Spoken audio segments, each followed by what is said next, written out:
Hello, I'm Debbie Bell Hosking for Finextra TV, and I'm joined by Luhtanen of the US Faster Payments Council. We're going to be chatting about industry expectations for instant payments by 2028.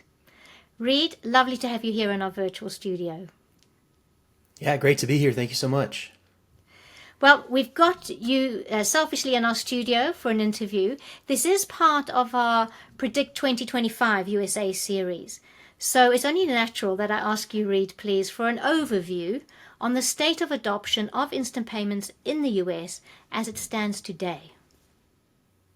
Yeah, absolutely. And I think that's a great place to start. So, what I'd say is characterizing it generally, there's being rapid adoption of instant payments in the United States.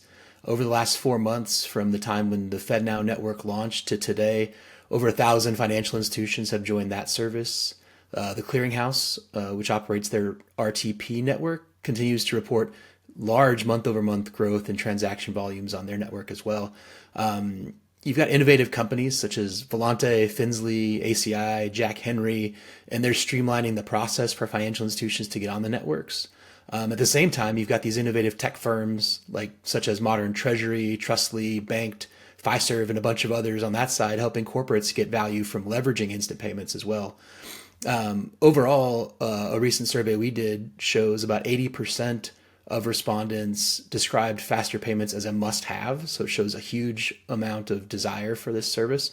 At the same time, 61% of respondents today say that the US is making satisfactory progress towards instant payments adoption. So a lot of good numbers saying that there's demand and that there's a lot of folks who want to get on board with this.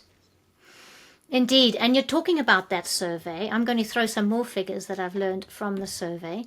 It does reveal that between 70 and 80% of financial institutions will be expected to receive instant payments by 2028, with 30 to 40% with the capability of sending instant credits by that same year, 2028.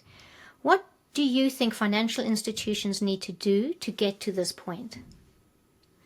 Yeah, I like to keep this simple, right? So I like to tell financial institutions two things. First, you need to develop a strategy that starts with the customers that you currently have and serving them better, and also with the customers you want to attract and how you can win their business by offering a better payments option than your competitors are offering. So that's number one. So think about the customer first. Number two, identify partners to work with, right? I named a few examples a moment ago. And the US Faster Payments Council actually has a catalog of service providers you can look at free of charge to help you kind of navigate that. But there really is no substitute for building relationships through direct dialogue with potential partners and providers. So building that sort of virtual Rolodex of who are the people you know who are with service providers, who are with consulting firms, who can help you kind of navigate this space. So then putting that all together, I guess I'd say that one, there's a need to develop that client-centered strategy and then identify the partners needed to implement that strategy. And then you go into project planning and implementation only once you've got those sort of two steps done. Would you say there's been a little bit of reluctance in terms of adopting instant payments in the US? I'd say there is some. I'd say what we see is there are headwinds that we've identified when it comes to things such as a need for fraud tools and a need for error resolution.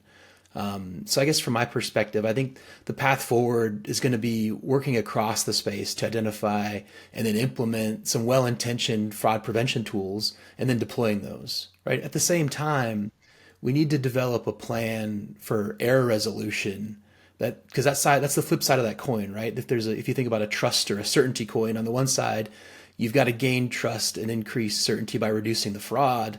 But on the other side, everybody needs to understand what are the puts and takes, how are losses allocated, how are errors resolved when there is fraud or when there is a mistake.